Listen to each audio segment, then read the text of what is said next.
Oh, I knew looking at the camera. Is that where okay, I just want to make sure I'm here, bro. You good now? Yeah. You sure? Yeah, let's get it, bro. All right. You ready? You ready for this? Hello, audience. All right, we are back once more. This is gonna be a little different. Just looking at Twitter today, there was it's pro days going on this week and all that, and it was just this particular pro day had LSU and Florida SEC. Yeah, and it's just a lot of people get like extremely excited with the numbers. We call them Sparky. Yeah. So Sparky guys. Yeah, Sparky where guys. they're all about the numbers. You know, what was your broad jump? What was your vertical jump? Mm-hmm. You know, what's your weight? What's your hand size? What was your 40 time? What was the cone drill? Shuttle? And all that is good. That's a part of the process. Yes. It's part of the evaluation. Absolutely. We want to know those things, because it gives us a little deeper picture in terms of, how will this guy perform, Correct. right? But I mean, Jamarr Chase running a 4.38, everybody was like, okay, it's a wrap, it's done, this is the guy, and the man didn't play this year. And to be honest, I'm glad he didn't play this year. He made the right decision. Because it wasn't good. It wasn't good. Here at CPGM, we like to look at tape. We like to look at the player, understand what they're good at, what they're not good at, what they're asked to do, what the fit is for the next level, what they need to work on, and all that Sparky, all those numbers things kind of come last for us. Yes. You know what I mean? It's kind of one of those things. Okay, we saw the tape, we kind of know what they are. Let's see what the numbers say in terms of them running these. And if it's really bad, we'll go back to the tape. Right. If it's really good, it's outstanding, it blows us away, we go back to the tape. Mm-hmm. And I feel like, people, like, that's the end all be all for some folks. Yeah. And it just kind of, I need people to just. I mean, you gotta let them get excited about what they want to get excited about. I'm with you. But I hear you though, because you mentioned, and we were talking about it a little bit off air. Jamarr Chase, I give him credit. I give him a lot of credit. And I've done there's a previous video that I did on Jamarr Chase, kind of breaking him down. I give him a lot of credit for putting in the work. So he decided to opt out, which I thought was the right choice. There was nowhere for him to go but down. Right. You know what I'm saying? I mean, based on the season that he had, they won. Yeah, exactly. Right. So he made absolutely the right choice, and he went to work. Right. He went to work because of course that 4.38 is unofficial pro day. It might be a little generous, whatever the case, but regardless, they got the 4.38, right? He didn't play 4.3 fast. You understand what I'm saying? But that's okay though. Right. If Jamarr Chase was your receiver one, You good. whether he ran that 4.38 or 4.5, it shouldn't have changed. It shouldn't have changed. No. Because based on the way he plays, Right. if that's what you covet, the body control, the run after the catch, the red zone prowess, if that's what puts him at receiver one, then absolutely. Right. The 4.38 is icing because, again, when I watch the tape, when you go back to the tape, he doesn't play at that speed. Now maybe moving forward he does. Right. Maybe moving forward he does, but we don't know that for a fact. We have to go based on what we saw in the tape. Now if he went out there and he ran a 4.9, then yeah, we would have some concerns. Right. That would be Injury, concerning. what's going on? Absolutely. But based on his play speed, he has plenty enough speed. There's no question about that. The 4.38 again gets the masses, invigorated and excited or whatever the case may be. But I certainly would not, if let's say Jamarr Chase for whatever reason was your third ranked receiver, him running a 4.38 isn't vaulting him up my rankings.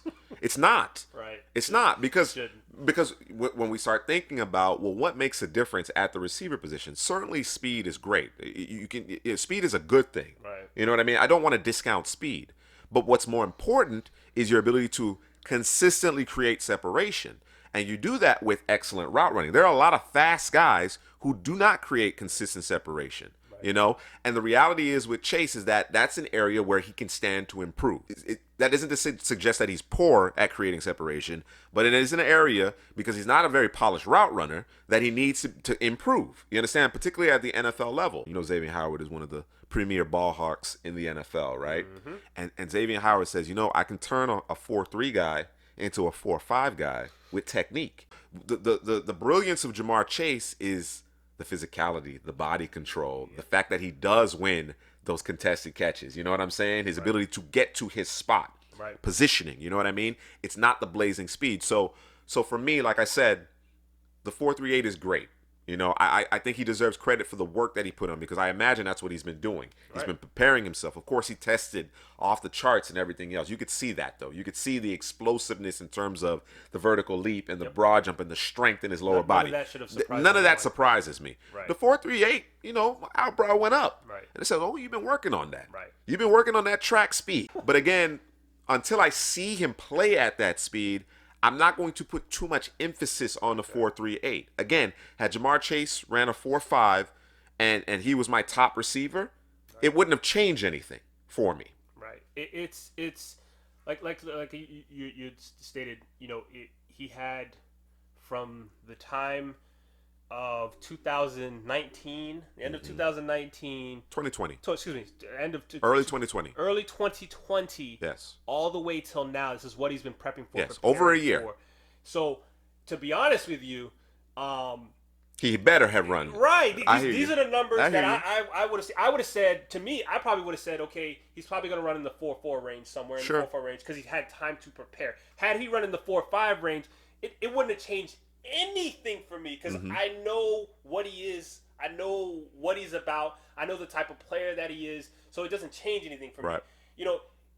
Him running a 4.38 just tells me he was working. He's been working, and okay, that's about okay. We cool. We good. This guy. That's a box. That's a box I need to check. The fact that he's not resting on his laurels. That he's out there working on his craft and preparing himself for the pro day and conducting himself like a professional. You understand what I'm saying? He wasn't himself. He didn't let the agent come in and say, "Hey, listen, it's a done deal. You're good to go. Mom and pops, grandma, auntie, friends, fill it in his head that he's good to go." No, he went out there and worked, and that says something about him, his character, and his love for football, and what it's going to do for him and his family. So, I just think that people just gotta just check the tape, man. If you think we're wrong about Chase, check the tape.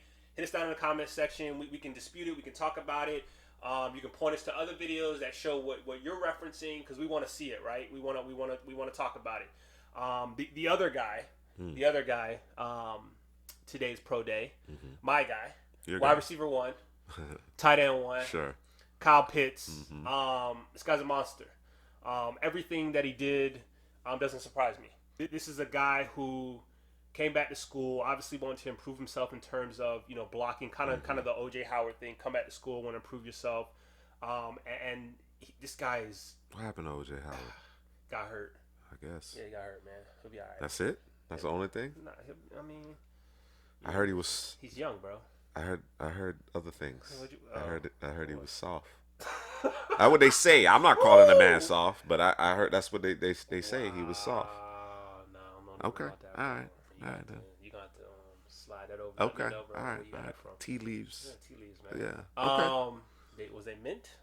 From the very beginning, before the season started, I watched the tape from this previous year, and it was him. It was Kyle Pitts. It was the tight end from Penn State. I can't even say his name. It's like Pat. Starts with an F. I apologize. Hit me down in the comment section with the phonetics of how you say it. And then it was Brevin Jordan from Miami. And a lot of people had the Penn State tight end as their top guy. And I'm just looking, I'm like, How? And this isn't the Florida coming out of me, because I'm trying to evaluate this guy, because I will put them where they need to be, right? Yes, of course. It's not even close for me. Yeah. Because of his ability it's not even close for most people. At this point, yes. Yeah. It's just his ability to go up and get the football, his reach, his ability to catch the football, the hands, the concentration, for a lot of quarterbacks, the safety valve is the tight end, and when it's a guy that's so big, so long, with the wingspan of a pterodactyl, and his ability to go up and get the football, I mean, that quarterback's got to feel real comfortable. If a safety, linebacker, cornerback, heaven forbid, a lineman is on him, like glue. Sure. He can throw it up, put it in the area only his guy can get it. Yep. And that's a skill set in itself, right? And then you talk about his 4.4 speed, which it surprised me a little bit. I figured he'd run maybe low 4.4 if he got into the 4.4 range. It would have been a low 4.4, but it was mid 4.4. He has the speed to break away. And in the day and age where you have the Zach Ertz of the world, the Travis Kelce's, the Gronk, I guess, made a little comeback this year. Those types of tight ends are extremely dangerous.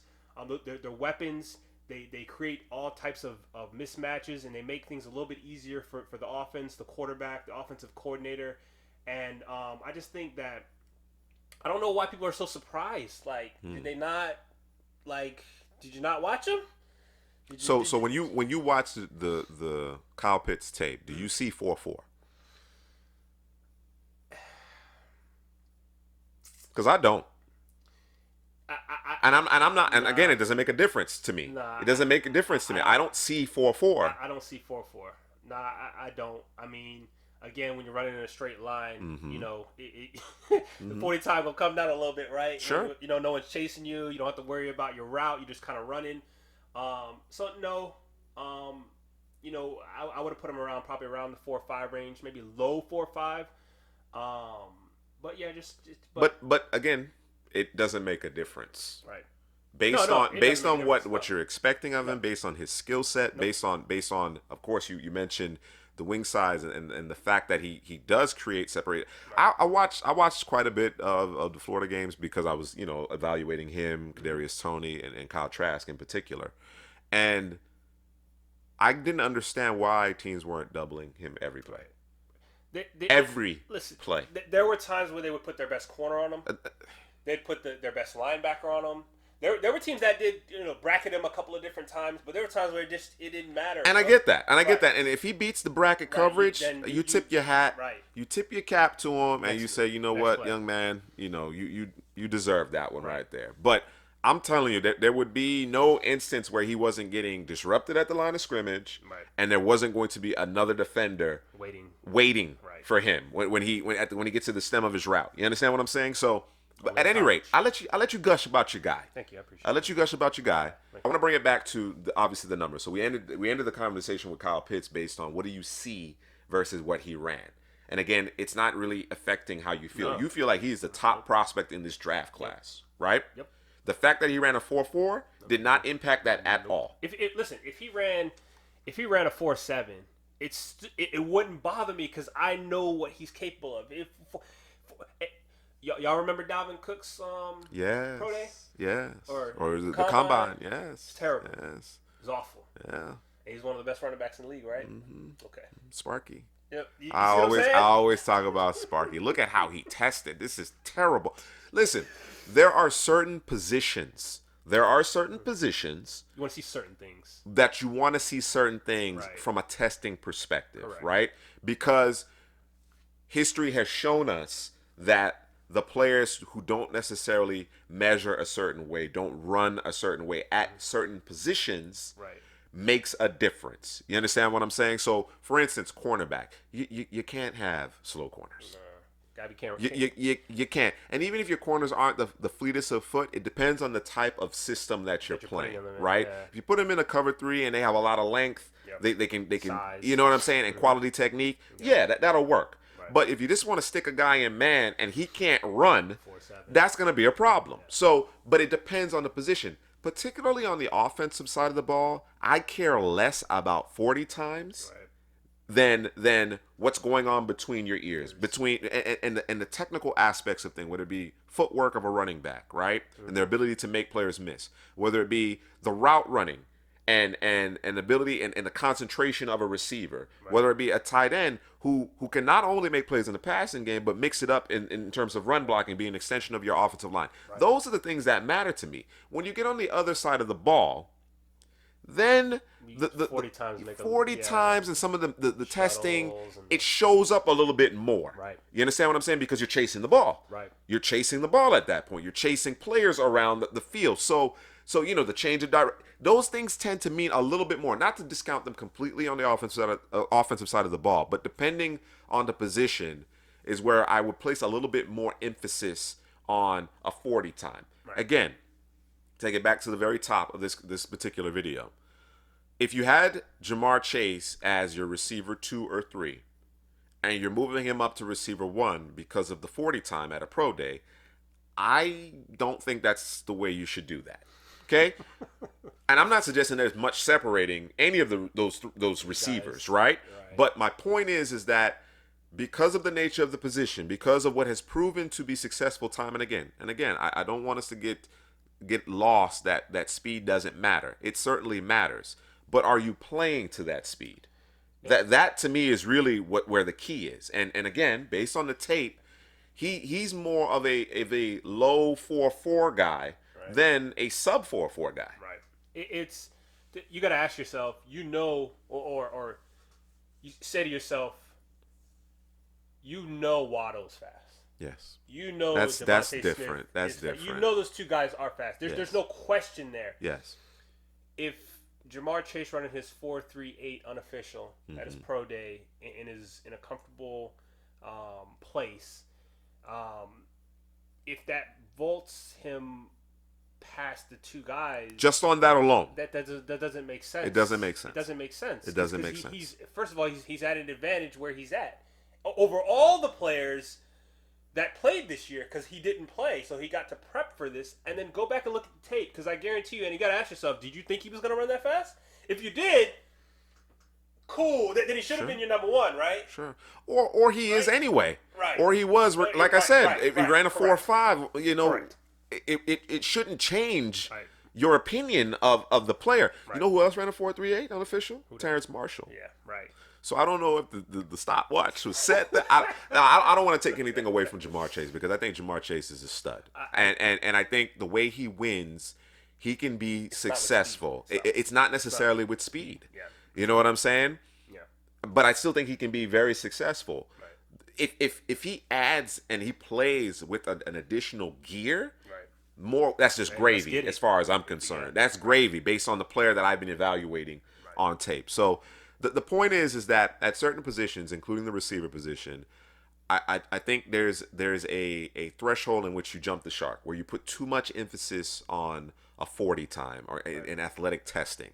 You know, you use the example of Dalvin Cook. Mm-hmm. You know, the running backs in this class that may have ran a 40 time that didn't necessarily, like for instance, I use the example of Michael Carter, running back from the electric running back from UNC. Baller. Michael Carter ran a 4.56. I'm good. We good. He don't play at 4.56. Nope. That's a 4.4 back. You understand what I'm saying? But again, if you look at it, generally speaking, don't get me wrong. Again, I can't say this. I'm not going to continue to say it. I don't mean to discount speed. My point is that at certain positions, it's not the end all be all. Right. That's my point. You know, and I'll end it with this. DeAndre Hopkins ran a 4.5. A low 4, a high 4.5, like 4.56, 4.57. In my opinion, my humble opinion, he is the best receiver in the NFL. Okay, he wins consistently. So again, whether you had him as a top receiver in this draft class, whether you had him at 3, him running that 4.38 shouldn't have changed anything for you.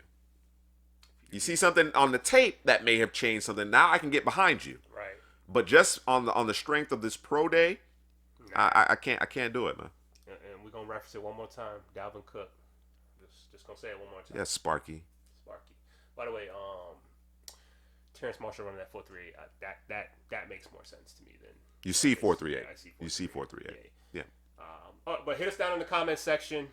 Your opinion. Were we wrong? Were we right? Where do you fall in terms of the numbers game, in terms of the combine? Is it you're all about the pro day combine numbers, and then you look at the tape, or you tape then that, and then maybe you go back to the tape based on those numbers? Kind of, let us know what your process is in terms of how you evaluate players. I don't think either one is wrong. I think the tape obviously probably the better way to go, but you can't always, tape's not perfect. It's not perfect because sometimes you don't know if that player's hurt. You got to kind of look into those things as well. What is the coach asking him to do? Sure. You're looking for confirmation when it comes to the athletic testing. Right. You're not looking for the from my stance. You're not leveraging the numbers to drive whom you evaluate. Correct. You understand what I'm saying? Yeah. You're trying to see whether or not does that sync up with what you're What seeing. you saw. Right. Yes. Right. Like, subscribe, comment.